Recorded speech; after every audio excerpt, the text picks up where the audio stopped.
Boa noite a todos.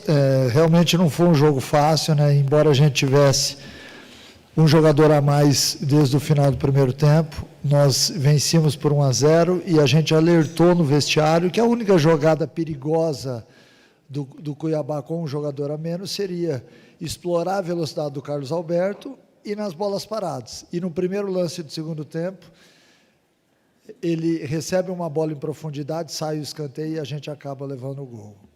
Então, são coisas que a gente prevê, mas que ali na hora do jogo existem muitas coisas que acontecem dentro de campo que fogem aquilo que, mesmo esses avisos que foram dados, né?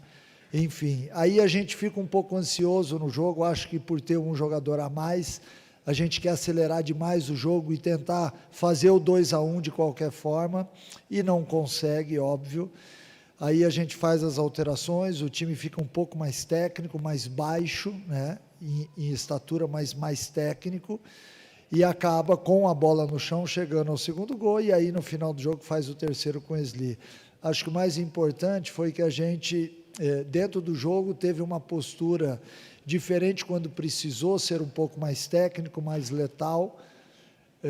Muita coisa boa eu vi ao longo dos 90 minutos e vi algumas coisas que são os ajustes naturais de uma equipe que sempre vão acontecer e que a gente tem que sempre estar atento para ir corrigindo ao longo do tempo, né? Mas o mais importante foi que a equipe não deixou de buscar o gol em nenhum momento do jogo, mesmo naquele momento onde oscilou, que deu até um pouquinho de chances ao Cuiabá na partida. O Cuiabá também é uma equipe que está no G4, que tem seus méritos, que é bem treinada, uma equipe que se defende muito bem, que tem saída rápida de contra-ataque, a gente também não pode ignorar isso. Nós não jogamos contra uma equipe muito mais fraca que a nossa, de maneira alguma, a gente tem que valorizar, porque foi uma vitória diante de uma equipe que está no G4, então... volto a dizer, com alguns ajustes que são feitos ao longo do tempo, mas a gente fica feliz por ter vencido e chegado a uma somatória de pontos importantes ainda no primeiro turno. Sobre...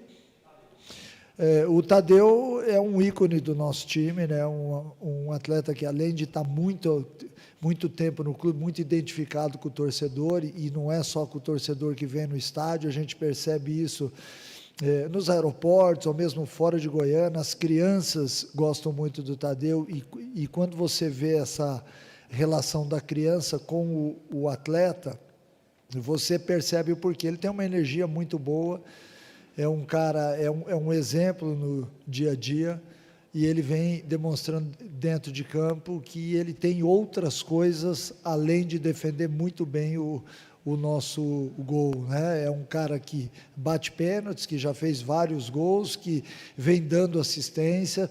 É um lance que ele identificou, Tadeu, que poderia fazer com todos os atacantes. Ele de vez em quando faz isso nos treinos, mas é muito mais uma relação dele com os atletas de velocidade do que feito no treinamento. Por isso que o mérito tem que ser dado a ele sempre que isso acontecer. Ô Mancini, desde quando o Wellington está suspenso, o Wellington Matheus, né? A gente vinha alimentando a chance do Jajá começar jogando, por quê? Nos jogos anteriores o Jajá vinha entrando bem, né? E aí eu queria que você falasse sobre a escalação do Jajá, a atuação do Jajá, por favor. E uma outra situação que eu observei, assim que saiu o gol do Esli Garcia, o Tadeu deixou o gol aqui, foi lá até o banco. Raramente o Tadeu faz isso. Foi lá até o banco, te abraçou, falou algo para você e você falou algo para ele. Não sei se você pode revelar o que vocês falaram naquele momento ali, mas esse ato também do Tadeu, né, que raramente ele faz isso, deixar o banco, atravessou o gramado e foi lá te abraçar. Ele foi lá abraçar, falando exatamente, essa assistência aqui é muito do seu trabalho e tudo mais, mas é muito mais dele, muito mais mérito dele, porque por mais que eu queira que isso seja feito no dia a dia, você conta com a batida de precisão do goleiro, né? Então, é óbvio que, em função disso, eu estou aqui dizendo que o mérito é muito mais do Tadeu, mas óbvio que o atleta, quando isso acontece, ele quer dividir, porque isso é um ganho para todo o grupo, né? É mais uma jogada que os adversários vão ter que marcar a nossa, então, você tem um acréscimo. E o que a gente sempre passa para o grupo de jogadores é que ao longo da temporada a gente tem que ir ganhando em outras coisas também. Não dá para fazer as mesmas coisas todos os dias. A gente até já falou sobre isso nas entrevistas. O time tem que ter o algo mais em todos os momentos. E hoje o algo mais foi a escalação do Jajá com os 2 gols e as assistências do Tadeu. E sobre o Jajá, é um atleta que vem entrando bem, que já vai ao 4º gol, então já é o vice-artilheiro nosso na competição, um atleta de muita velocidade, que bate muito bem na bola, que está muito atento dentro da partida na hora de fazer as marcações, ele é um cara muito focado, né? Eu fico feliz por esse momento dele. Nós falávamos sobre isso na última entrevista coletiva, que eu vejo o Goiás subindo novamente de produção, e isso se deve também ao fato de que os atletas que têm entrado durante o jogo, eles têm contribuído muito para isso, e eu espero que seja a tônica até o final do ano, que quem entrar realmente melhore o nível, jogue o nosso time para um patamar mais alto, porque até o final do campeonato ainda faltam muitos jogos e a gente vai necessitar de todos os atletas. Boa noite, Mancini, Igor Oliveira, Rádio CBN. Hoje o Goiás, com essa vitória, chegou aos 36 pontos. Esses pontos, 36, o Goiás ele simplesmente bateu o recorde dele de pontos em um primeiro turno de Série B em toda a história. Antes tinha sido 34 pontos em 2021. Hoje ele passa essa marca, chega aos 36 pontos, ainda tem mais 2 jogos no turno.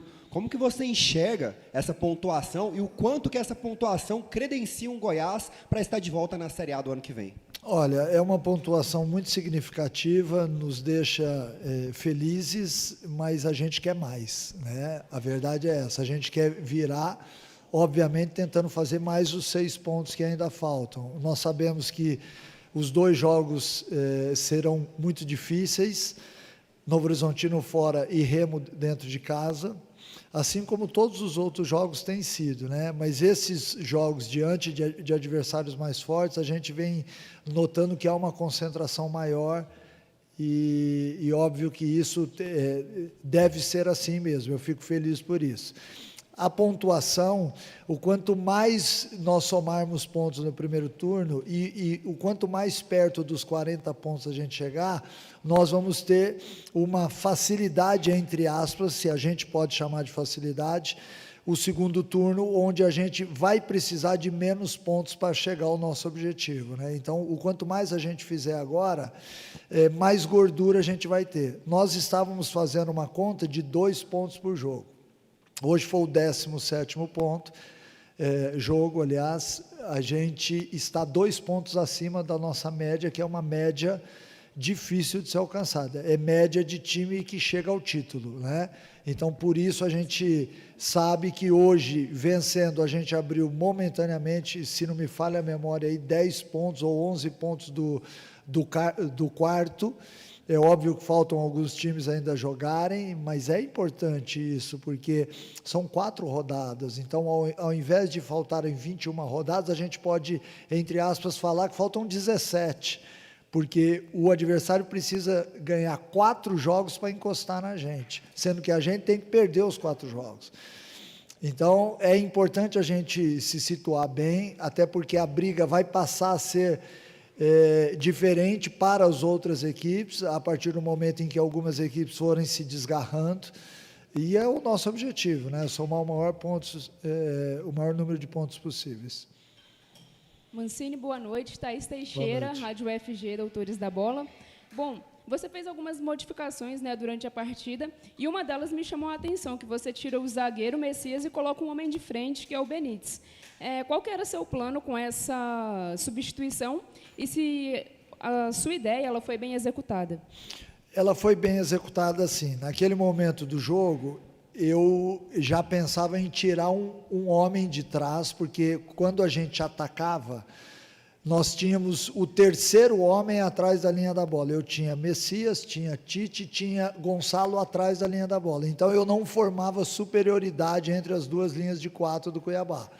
Por isso, a opção em tirar o volante. Eu ia tirar, na verdade, o volante. Mas o Messias, no começo do segundo tempo, acabou, em alguns lances, sentindo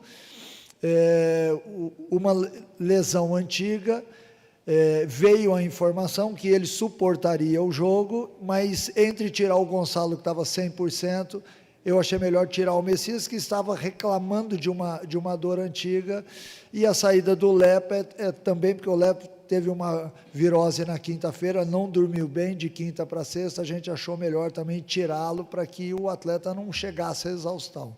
As outras substituições eram substituições de atletas mais de frente, mais ofensivos, que tem um poder de jogo mais técnico, exatamente para que a gente pudesse chegar ao gol, e infelizmente chegamos com 2 gols no segundo tempo. Wagner Mancini, tudo bem? Boa noite. Tudo Alessandro bem, boa noite. Pires, Unirg FM de Gurupi do Tocantins. É um prazer conhecê-lo. O prazer é meu. Obrigado. Como é que você vê essa folga na tabela, na pontuação? Você pode jogar com determinada folga, tendo essa gordura para queimar, como você afirmou anteriormente, dar minutagem para alguns jogadores, de repente para o próprio Benítez, que tem uma bola parada, de repente cadenciar um jogo, que é um jogador que realmente tem uma técnica refinada. Olha, a gente tem que saber cuidar muito bem dessa distância de pontos. É óbvio que nós temos o Coritiba, que está andando junto com a gente, o Novo Horizontino, que está perto da gente, então é uma distância do quarto, do quinto, mas a gente também não pode se dar o luxo, de repente, de modificar demais a equipe.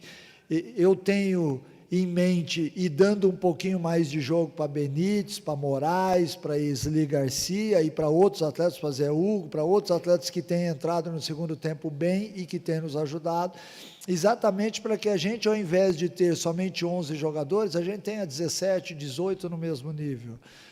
Então é importante que esses atletas participem.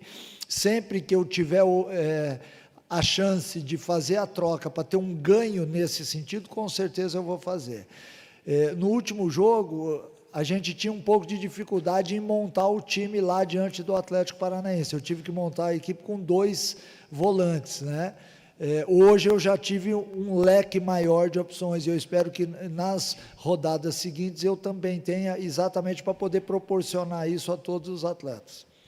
Mancini, até pelo calendário apertado, né, acredito que não teremos outra entrevista até o jogo contra o Novo Horizonte, então, se me permite, eu vou fazer aqui 2 perguntinhas sobre esse próximo jogo. Primeiro, o que você espera dessa partida, né, contra o Grêmio Novo Horizontino, um jogo fora de casa, a postura do Goiás, e também se aquela formação com 3 volantes pode ser utilizada novamente pelo contexto do jogo.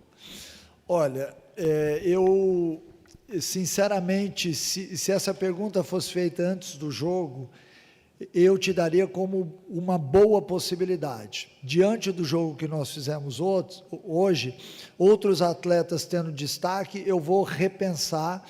Daqui até o jogo a gente tem um pouco de tempo ainda para analisar bem o Novo Horizontino, que é uma equipe que joga num sistema diferente. Ele baixa num 5-2-3. Então nós temos que entender quais são os atletas que vão fazer parte desse esquema que vai ser montado, para que eles possam exatamente nos dar aquilo que eu quero dentro de campo. A estratégia tem que ser bem executada, assim como foi lá diante do Atlético. A utilização dos 2 homens, os 2 volantes, ela não está descartada, porque a gente ganha muita força física, e é importante, quando você tem que jogar contra uma equipe que duela bastante, você ter esse tipo de característica em campo. Agora, eu vou analisar com calma. Por exemplo, o Wellington Rato hoje jogou mais tempo do que a gente havia combinado com ele. Então, talvez o atleta, não sei se ele vai se recuperar daqui até quarta-feira, acredito que sim, mas a gente também não pode expor um atleta que vinha jogando menos do que o nosso time, exatamente para que a gente tenha ele sempre bem. Isso, por exemplo, não acontece com o Moraes, que vinha jogando em sequência lá na Aparecidense. Tudo isso vai ser analisado, mas há a possibilidade sim de nós jogarmos da mesma forma, como há a possibilidade da gente alterar um pouquinho, porque hoje, felizmente, eu volto a dizer, nós não temos só 11 jogadores, a gente tem aí 16, 17, 18 jogadores aptos a entrar e manter o mesmo nível de jogo. O Novo Horizontino é um time que sempre, nesses últimos anos, eu tenho enfrentado muito eles. É uma equipe que tem zagueiros fortes, alas e 2 volantes que competem demais, então é um jogo sempre tenso, é um jogo sempre difícil, é uma bola parada sempre muito difícil de ser marcado, porque eles têm zagueiros bem altos, todos eles acima de 1,90, então é um jogo um pouco atípico do que normalmente a gente está acostumado, então por isso nós vamos pensar com calma. É uma equipe também que tem força física na frente com todos os jogadores, ou seja, vai ser um jogo de muita competição e em cima disso eu espero montar uma equipe também competitiva. Boa noite, professor. Boa Milena noite, Barbosa, Milena. da TV Goiás. Separei aqui 2 perguntas de torcedor para o senhor Vamos responder. lá. Davi, qual que foi o momento mais difícil do jogo para você, Mancini? Como evitar que isso volte a acontecer para não prejudicar o Goiás? Eu acho que o momento mais difícil foi quando a gente toma o empate no começo do segundo tempo e tenta acelerar demais o jogo para poder fazer o segundo gol. Naquele momento nós tivemos um choque emocional por ter tomado o gol, e aí a gente tenta de uma forma desorganizada buscar o segundo gol e começa a dar chances ao Cuiabá nos contra-ataques. Acho que neste momento a correção para essa semana até o jogo Novo Horizontino vai ser exatamente essa. Olha, quando isso acontecer, a gente tem que botar a bola no chão, botar o emocional em dia para que a gente possa chegar na base da técnica. Não adianta a gente querer forçar nada, porque quando você força, você dá possibilidades ao adversário. O Carlos, o Goiás tem feito um bom primeiro turno. Qual que é o segredo para que esse desempenho se mantenha no segundo turno, visto que a partir de agora todas as equipes evoluem e passam a jogar bem? Olha, o segredo é exatamente o que a gente vem tentando fazer. Eu, o Hever, o Lucas Andrina, a comissão, a gente pressiona muito o atleta para que não haja zona de conforto. Nós sabemos que no futebol não tem nada ganho, que os jogos eles são extremamente difíceis, mais difíceis ainda no segundo turno, porque todas as equipes têm a chance de contratar, todas as equipes também já se conhecem, então há uma dificuldade maior. Para isso a gente tem que realmente fazê-los entender que cada jogo é uma decisão de campeonato e que a gente tem que sempre fazer um pouquinho mais, que aquilo que foi feito, por exemplo, no jogo de hoje, não vai servir para a quarta a gente vai ter que fazer mais. Vamos agora com